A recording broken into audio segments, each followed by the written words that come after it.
Hi, so we're back and we're still on the subject of the menopause, and my whole journey started when I was feeling wobbly and I was on the seafront and I bumped into a fellow dog walker, Emma, that I bump into sometimes, and she was wearing big sunglasses and we started talking about the menopause, and she said, "Why do you think I'm wearing sunglasses?" It's because I burst into tears every now and then, so I keep my sunglasses on.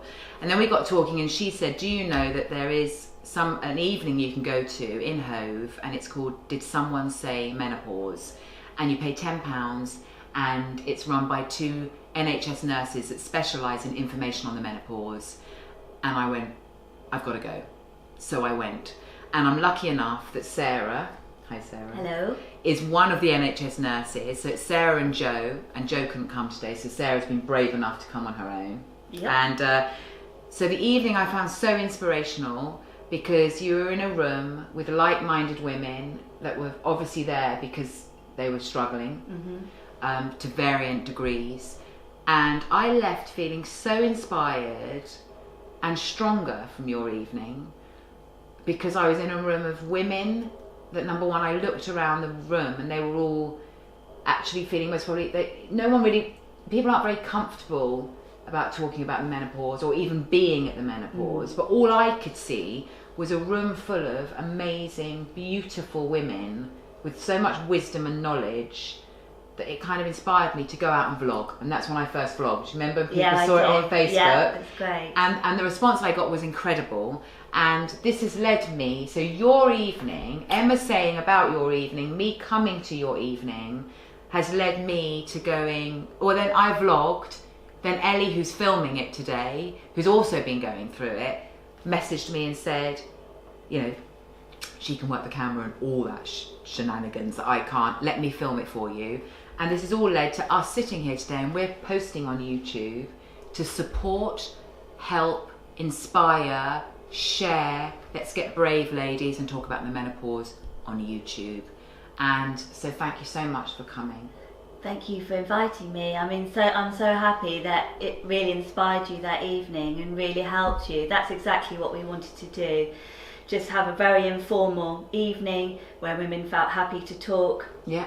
And then we give the information, the up-to-date evidence-based information for them then to take to their doctor or nurse and just say, you know, this is what I feel I need to do. Yeah. Please, let's have the conversation. So it's all about empowerment, empowering women to find help really when they're really struggling. Yeah, and it really, really is true, because you tend to go to your doctor and they've got 10 minutes and that's never long enough, is it really? I mean, we've just encroached on it by we've done 4 different recordings today on the information that is out there, which, you know, today's really helped me again, because you get so confused with the different forms of HRT and what they are. And, you know, I came out of your evening also a lot more knowledgeable on HRT, and fact that, because we all grew up with a huge fear of the scare of breast cancer. Can you explain a little bit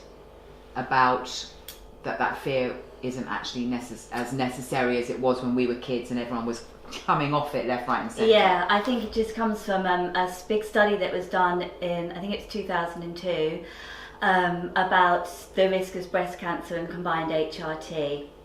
Since that time, a lot more evidence has come out, and in fact, yes, there is a slight increased risk of breast cancer with combined HRT, but it's comparable if you took the combined pill.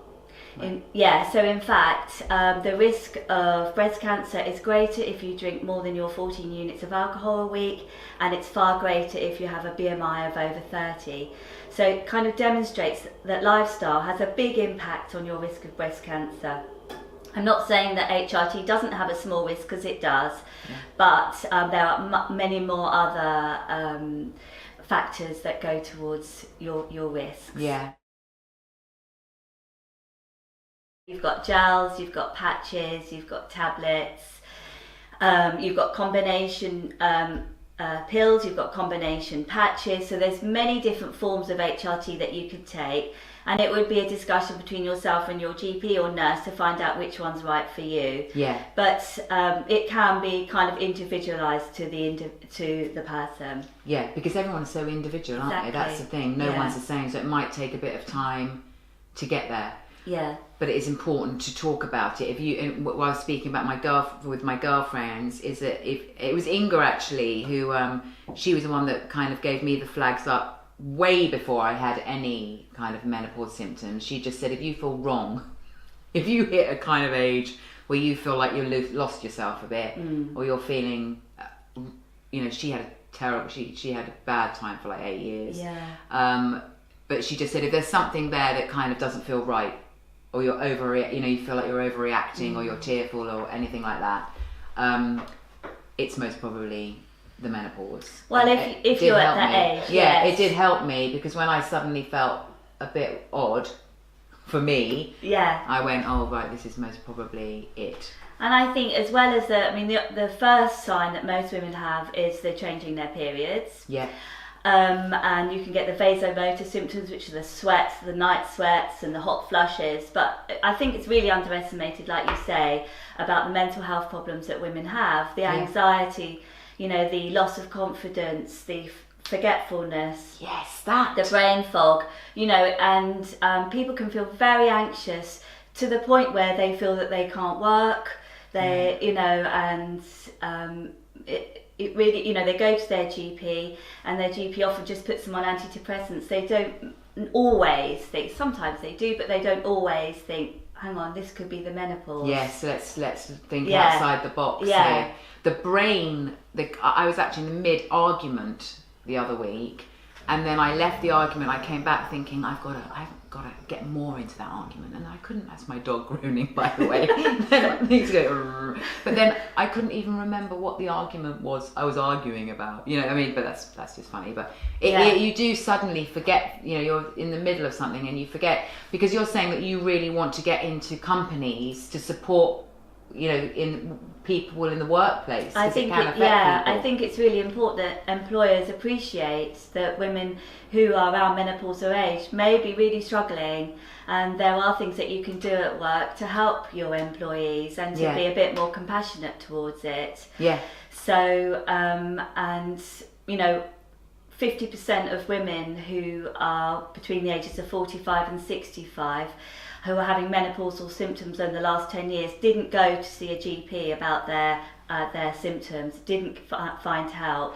And so I think women really keep it inside. They don't want to tell their family, they don't want to tell their employers, they don't want to tell anybody. They just feel they need to struggle through it, get through it. And it shouldn't be like that. It shouldn't be an endurance test. You're absolutely right. When I did the vlog, I got so many messages back with friends of mine that, work in record label, in whatever, but industries where they're strong, feisty women, and they've said, we've isolated ourselves. I haven't spoken to anyone, and you just think, oh my gosh. And then I think, where's it come from? And then, I think it's history, and we're holding on to kind of that history, when actually now, we're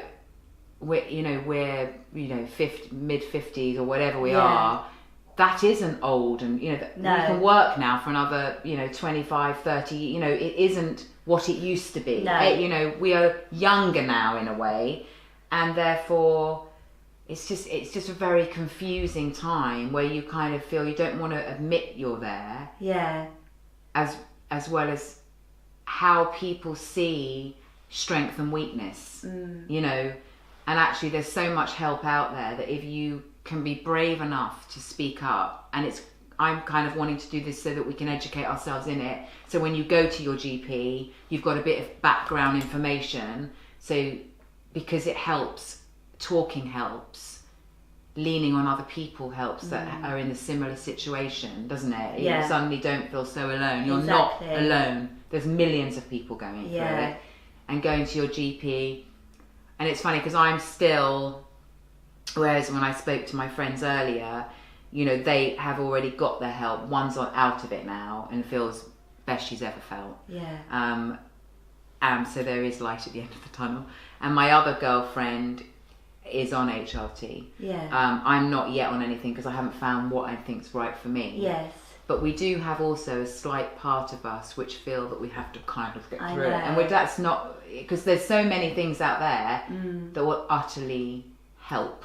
Totally. And, you know, when I have patients come and see me at work, you know, that when they start talking about it, they start crying. Yeah. And the reason is because they have been struggling on for so long, and it's like the last, I've got to go and see someone about it's the last this now. straw. They've hit a real wall. Exactly. And so when I say, you know, there is things that we can help you, and you know, you can do things to help yourself. You can, you know, reduce your alcohol. You can try and lose weight. You can increase exercise. Exercise is great for alleviating mood as well. Yeah. All these things that when we're in our 50s, we want to reduce our cardiac risk in the future anyway. So whether it's to help with menopausal symptoms or whether it's to help with overall health, mood, it does help. And the first thing is get out there, get fresh air.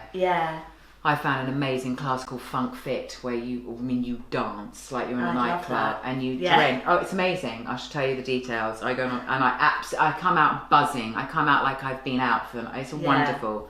And actually, when I first started, I did this an hour long, 15 minutes, and I thought, oh my God, I'm going to do this hour. But actually, I love it. And it's exercise, and it's amazing. Exercise is an amazing. You always feel better after you've exercised. It can be a bit hard to get it going, but it's worth it, isn't it? But dancing's fun, isn't it? I like to do Zumba. So and it's just fun, and it's good for your bones, all the jumping around. It's good for your heart. Good for your mood, it's social. Yeah, it's the whole thing. Yeah.